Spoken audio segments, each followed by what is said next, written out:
Hay muchas razones por las cuales la política termina siendo como es en Uruguay, como fue y como es en toda Latinoamérica. Por eso, hoy voy a hablar de algo que para mí explica un montón, para mí, explica un montón la razón por la cual termina siendo como es la política en nuestro país y, como dije, cómo fue y cómo es la política en toda Latinoamérica.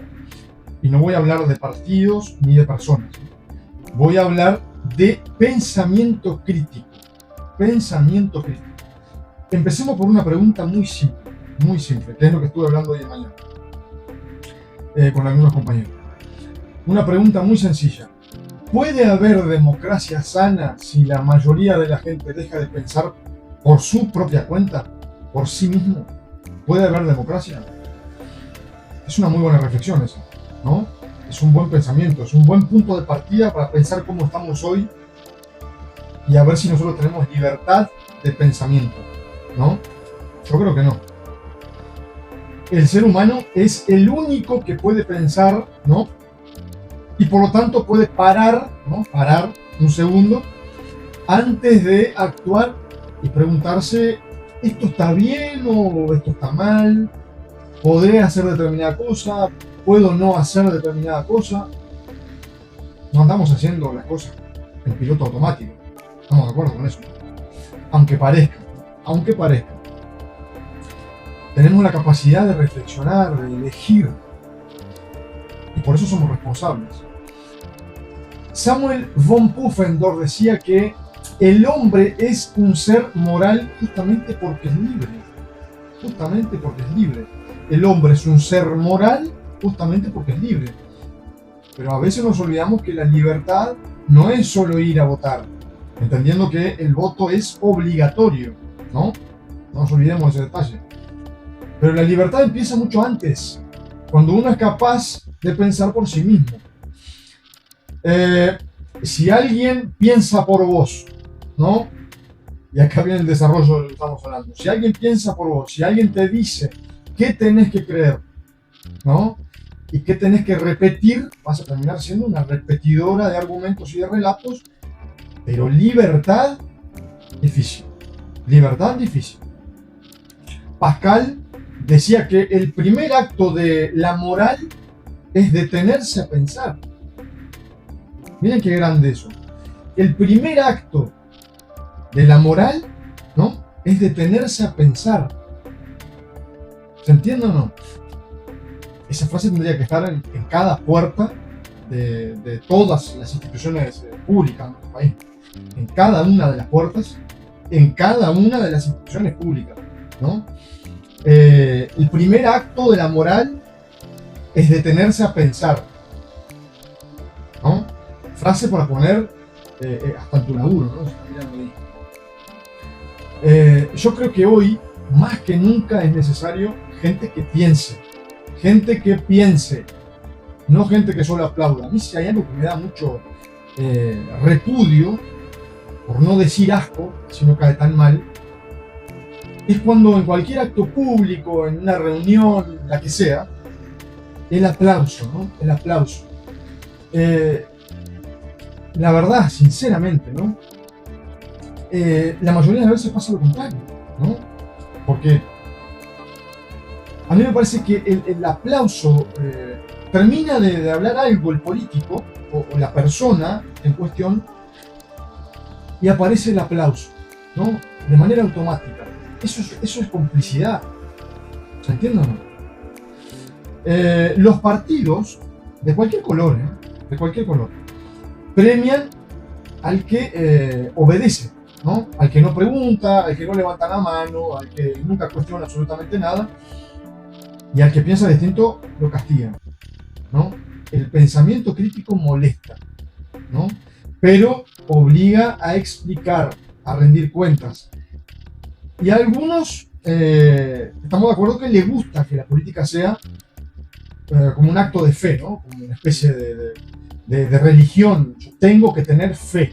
No, la política y la democracia no son un acto de fe, nunca fueron un acto de fe y no van a ser nunca un acto de fe.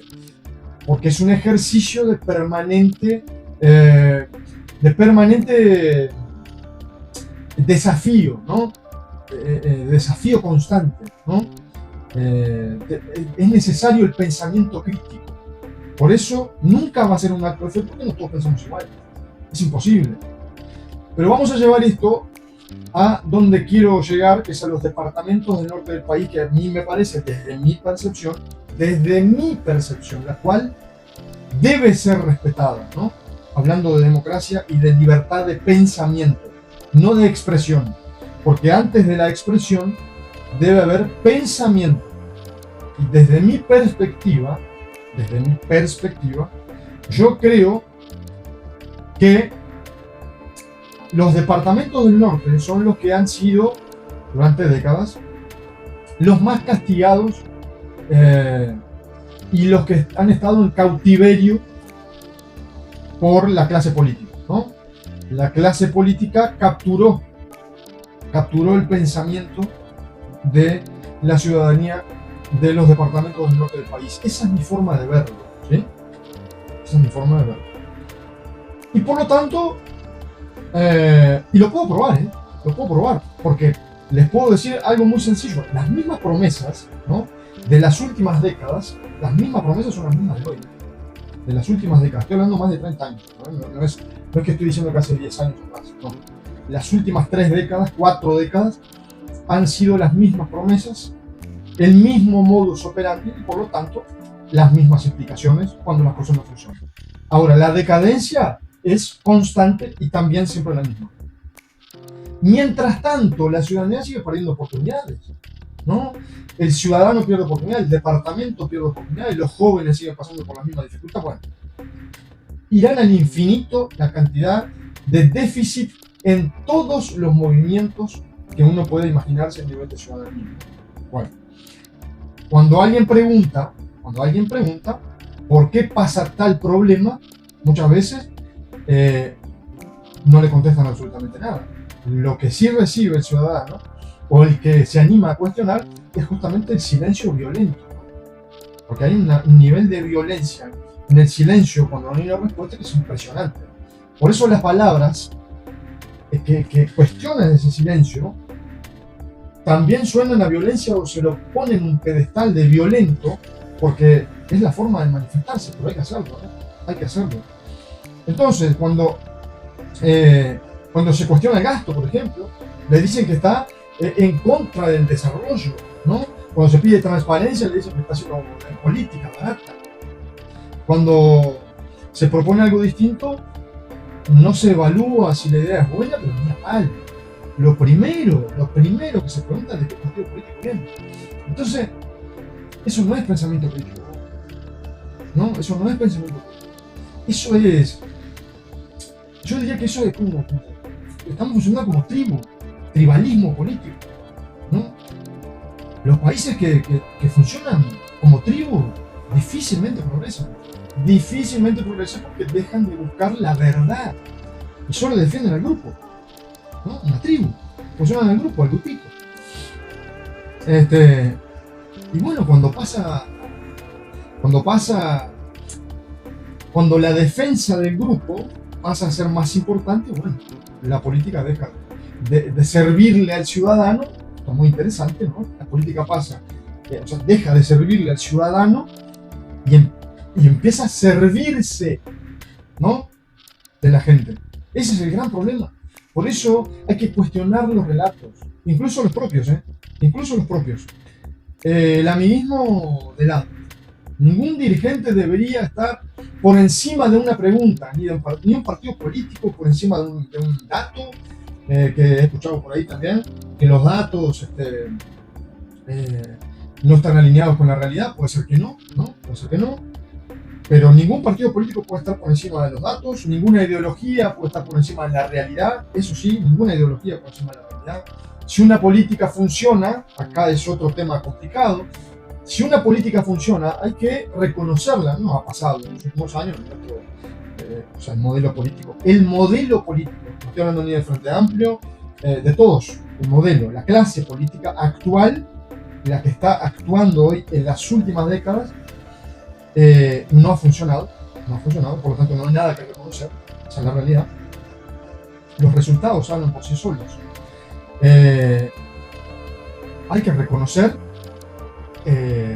aunque haya sido hecho por un partido que yo no coincido, ¿no? Y si fracasa, bueno, hay que decirlo, aunque la haya impulsado tu propio partido, ¿no? Eso también es libertad. ¿Hay algo que salió mal de mi partido, del partido que yo soy? Bueno, hay que decirlo, ¿no? Eso también es libertad, ¿no? Y la libertad exige honestidad intelectual, ¿no? Honestidad intelectual. Eso es libertad plena, ¿no? Entendiendo que esa honestidad muchas veces tiene un costo, ¿no? Tiene costo. Lamentablemente tiene costo. El que piensa críticamente, por lo general, termina señalado, ¿no? Aislado, por molesto, por reaccionario, porque, no sé. Yo prefiero pagar ese precio. Prefiero pagar ese precio igual. Antes que andar repitiendo cosas que nunca analicé, que nunca me tomé el trabajo de pensar, que no... escucho y aplaudo, no, escucho, pienso, a ver si lo que dijo, ¿no? La historia muestra que las sociedades avanzaron gracias a los que se animaron a hacerle preguntas a sistemas dominantes y a movilizar rebaños, a los rebaños de ovejas, ¿no? Por lo tanto, hay que entender que nunca fue gracias a los que solo obedecieron y aplaudieron automáticamente al tipo que estaba parado ahí hablando. Es decir, hay que pensar, ¿no? Pensar. A mí me parece que los departamentos del norte necesitan más ciudadanos y menos fanáticos, que es lo que hay hoy. Fanáticos. La clase política de las últimas décadas, el modelo político de las últimas décadas, se han encargado de crear fanáticos. Fanáticos. Necesitamos más gente como ciudadanos, ¿no? Se necesita más gente que pida explicaciones, que, no sé, que lea presupuesto, que pregunte, que vean sus, ¿no? Que vean sus impuestos, en qué se gasta, ¿no? ¿En qué se gasta mi dinero? ¿En qué se gasta? A ver, ¿en qué se gasta?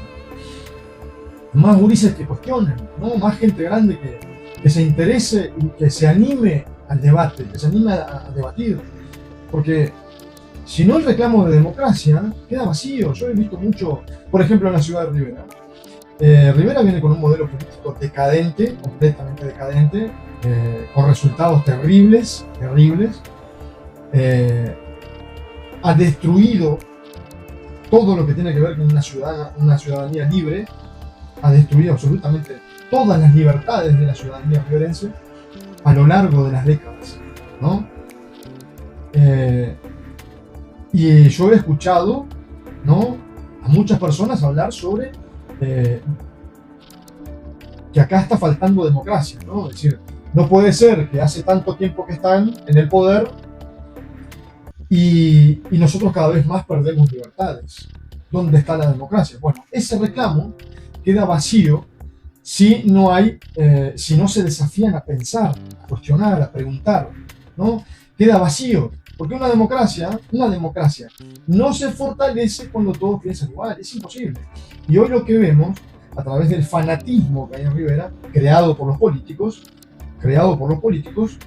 hoy lo que vemos es ese fanatismo, que todos piensan igual, y el que no piensa igual es obligado a pensar igual, por la presión social que hay y la presión política que hay a través de la dependencia. No me quiero extender, podría hablar ratos sobre eso. Entonces, se fortalece cuando todos pueden pensar libremente. Eso es democracia. La democracia se fortalece cuando todos pueden pensar libremente. Y termino con esto.